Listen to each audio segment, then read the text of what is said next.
Third group is of cartilaginous fish. Cartilaginous fish have developed many adaptations to survive in the marine environment.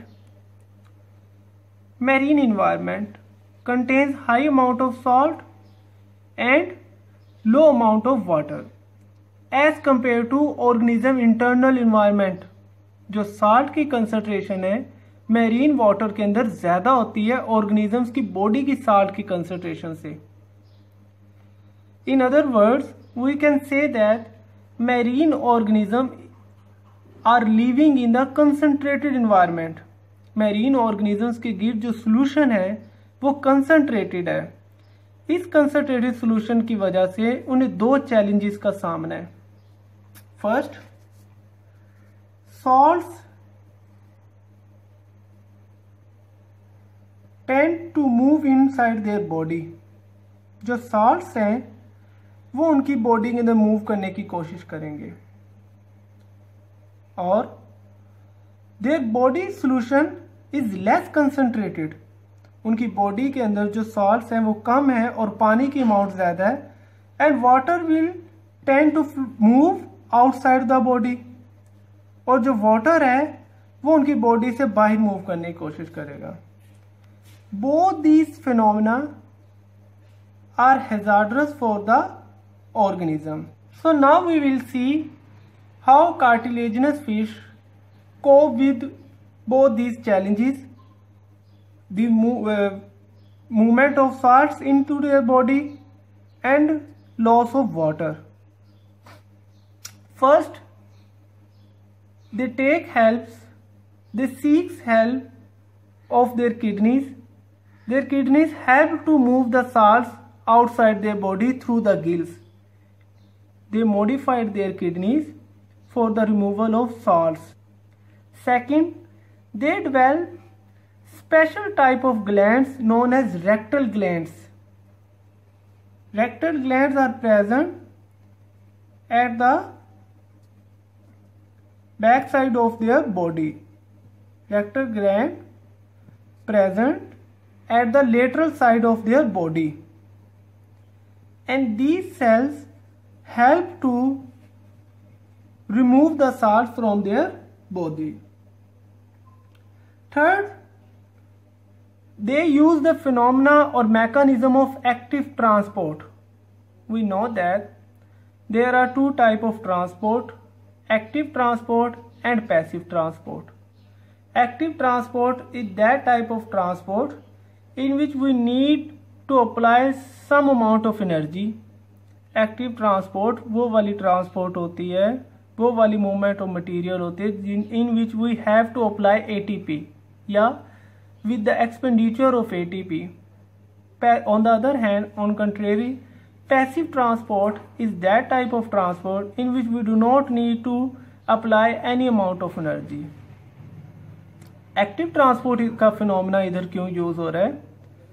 Because fish is removing or excreting the salt to the environment where already salts are present in high amount. Fish ने salts को वहां पे move करना है जहां पे salts already high amount में है.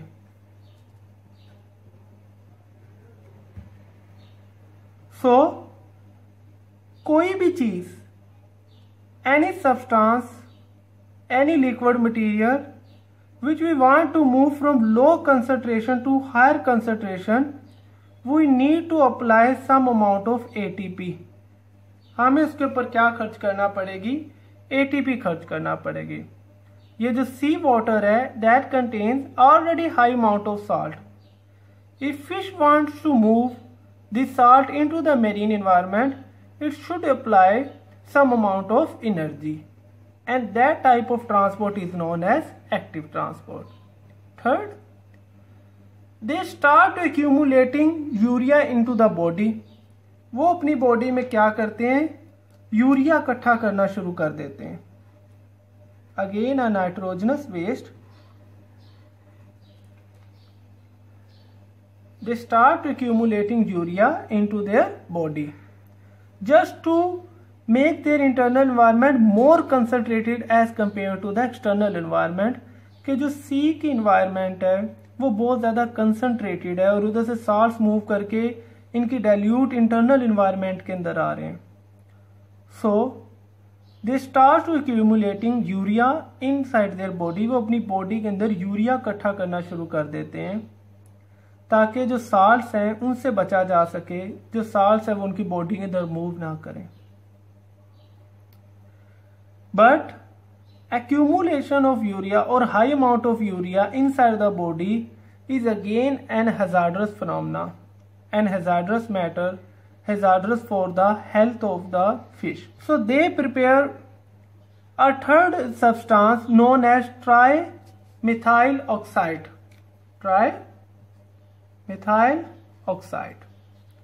Trimethyl oxide is used to protect the fish from urea. ये ट्राईमिथाइल ऑक्साइड जो है ये जो फिश को है ये यूरिया से प्रोटेक्ट करता है.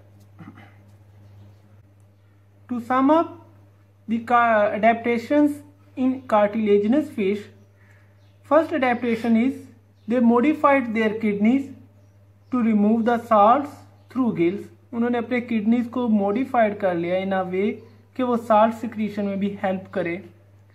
They acquired special type of glands known as rectal glands. उनकी बॉडी के अंदर स्पेशल टाइप्स के ग्लैंड्स होते हैं जिन्हें कहते हैं rectal glands and also known as salt secreting glands. Salt secreting glands which they use to remove the salt from their body. Third one, they use the mechanism of active transport to remove the salt from their body. अपनी body से salts को remove करने के लिए वो ATP को apply करते हैं. Active transport. Then they accumulate urea inside their body. अपनी बॉडी के अंदर नाइट्रोजनस वेस्ट यूरिया को इकट्ठा करना शुरू कर देते हैं to make their internal environment more concentrated. अपनी इंटरनल एनवायरनमेंट को डिल्यूट से कंसंट्रेटेड बनाने के लिए.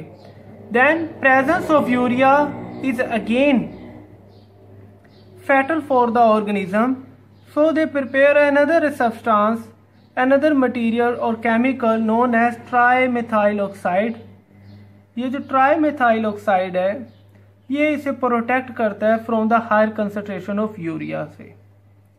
These are the 5 adaptations that cartilaginous fish is used to cope with the marine environment. So this is all about today's lecture.